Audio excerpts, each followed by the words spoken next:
நண்பா, என்னுடைய நண்பர் ஒருத்தர் பார்த்தீங்க அப்படின்னா +2 முடிச்சதுக்கு அப்புறம் ஒரு நல்ல ஃபேமஸான ஒரு இன்ஜினியரிங் காலேஜில் நல்ல மார்க் ஸ்கோர் பண்ணி அந்த காலேஜில் சீட்டு வாங்கி இன்ஜினியரிங் படிச்சுட்டு இருந்தார். எல்லாருமே அவங்க வீட்லயும் சரி அவங்க ரிலேஷன் சரி எப்படியும் தம்பி வந்து ஒரு நல்ல காலேஜில் படிக்கிறாப்ல, நல்ல கம்பெனியில் போய் பிளேஸ் ஆகிறாப்லன்னு சொல்லி எல்லாருமே எதிர்பார்த்தாங்க. ஆனால் அவர் என்ன ஆயிடுச்சுன்னு பார்த்தீங்க அப்படின்னா அவரோட மைண்ட் செட் வந்து 3rd இயர் முடிச்சு ஃபைனல் இயர் போகும்போது அவரோட மைண்ட் செட் அப்படியே டோட்டலாக மாறிடுச்சு. கவர்மெண்ட் எக்ஸாம் ப்ரிப்பேர் பண்ணணும், நான் வந்து கம்பெனியில் பிளேஸ் ஆக மாட்டேன், நான் வேலைக்கு ப்ரைவேட் கம்பெனிக்கு போக மாட்டேன், நான் வந்து ஒரு கவர்மெண்ட் எக்ஸாமே ப்ரிப்பேர் பண்ணுன்னு சொல்லி அப்படியே மாறிடுச்சு. ஸோ அவரோட கதையை பற்றி தான் இந்த வீடியோவில் பார்க்க போகிறோம். என்னோட நேம் பார்த்தீங்கன்னா பரணிதரன். ஸோ அவர் என்ன பண்ணிட்டாருன்னு பார்த்தீங்கன்னா இன்ஜினியரிங் முடிக்கும் போது ஃபைனல் இயர் படிக்கும் போது எல்லா கம்பெனிக்கும் அவருக்கு எலிஜிபிலிட்டி இருந்தும் அவர் அட்டன் பண்ண இன்டர்வியூ. காலேஜ் மட்டும் வெளியில் வராரு. வெளியில் வந்ததுக்கப்புறம் அவங்க வீட்டில் எல்லாருமே கேட்க ஆரம்பிச்சிட்டாங்க, என்னாச்சு அப்படின்னு கேட்குறாங்க. நான் வந்து வேலைக்கு போக மாட்டேன், நான் வந்து கவர்மெண்ட் எக்ஸாம் ப்ரிப்பேர் பண்ணுறேன்னு சொல்லி கவர்மெண்ட் எக்ஸாம் ப்ரிப்பேர் பண்ணுறதுக்கு ரெடி ஆகிட்டு இருக்காரு. ஊரும் சரி அவரோட சொந்தக்காரங்களும் சரி ப்ளஸ் அவங்க வீட்லேயும் சரி எல்லாருமே எதிர்த்தாங்க.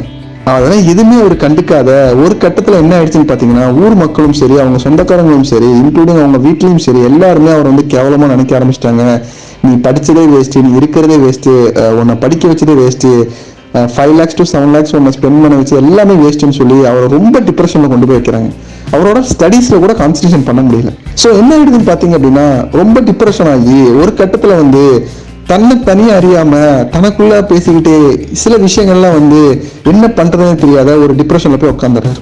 ஊரே இது அவ்வளோதான், இவனால் ஒன்றுமே முடியாது, இவன் அவ்வளோதான் அப்படிங்கிற போது சொல்லும்போது அவங்க வீட்லேயும் சரி அப்படிங்கிற போது சொல்லும்போது அவர் ஒரு கட்டத்தில் தனியாக ஒரு இடத்துல தனிமையாக உட்காந்து நம்ம ஏன் இப்படி இருக்கிறோம், நம்மள ஏன் எல்லாரும் இப்படி சொல்கிறாங்க, நம்ம அப்படி என்ன தப்பு பண்ணிட்டோம், நம்ம பிடிச்ச விஷயத்தை தான் நம்ம பண்ணுறோம், நம்ம கிடைக்கிற வரைக்கும் ஏன் எல்லாரும் இப்படி சொல்கிறாங்கன்னு சொல்லி உட்காந்து யோசிக்க ஆரம்பிச்சார். அந்த உட்காந்து யோசிக்கிற அந்த 10 நிமிஷம் தான் அவரோட வாழ்க்கையை சேஞ்ச் பண்ணக்கூடிய டைம்.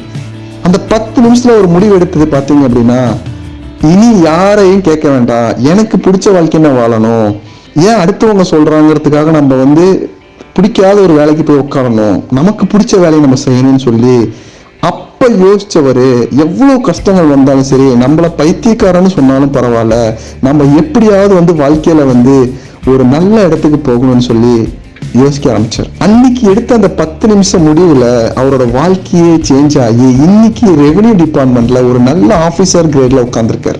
ஊரே எதிர்த்தாலும் சரி, ஊரே அவரை கேவலமா நினைச்சாலும் சரி, ஊரே அவரை திட்டினாலும் பரவாயில்ல, தனக்கு தன்னுடைய கோல் மட்டும்தான் முக்கியம்னு சொல்லி அதற்கான வழியை மட்டும்தான் அவர் பார்த்துக்கிட்டே இருந்தாலும் சரி கரெக்டா அவர் பண்ணி இன்னைக்கு ஒரு நல்ல இடத்துல நல்ல கவர்மெண்ட் ஜாப்ல ஒரு ரெவென்யூ டிபார்ட்மெண்ட்ல நல்ல ஒரு ஆபீசர் கிரேட்ல ஒர்க் பண்ணிட்டு இருக்காரு.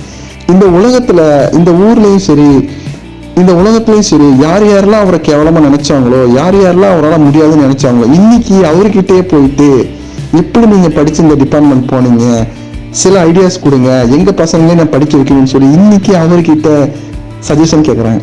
ஸோ வாழ்க்கையில நண்பா உங்ககிட்ட எல்லாருக்கும் சொல்றதா யாருக்கு எப்போ வேணாலும் என்ன வேணாலும் நடக்கலாம், அதை சமாளிச்சு மூவ் ஃபார்வர்ட் பண்றதுதான் லைஃப்.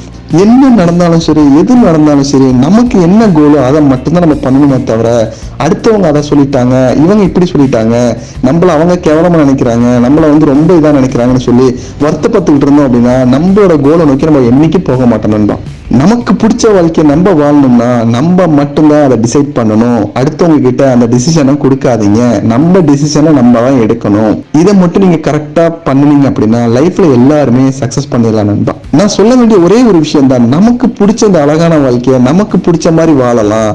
நம்ம வந்து அடுத்தவங்களுக்கு தொந்தரவு இல்லாம நமக்கு பிடிச்ச மாதிரி வாழ்ந்தாவே நம்ம லைஃப்ல சக்சஸ் பண்ண மாதிரி. ஸோ இந்த வீடியோ பிடிச்சிருந்ததுன்னா உங்க நண்பர்கள் எல்லாருக்கும் நீங்க ஷேர் பண்ணுங்க. அது மட்டும் இல்லாத இது போன்ற வீடியோக்களை நிறைய நீங்க பாக்குறதுக்கு நம்மளோட வெப்சைட்டை போய் பாருங்க www.barnidharan.com.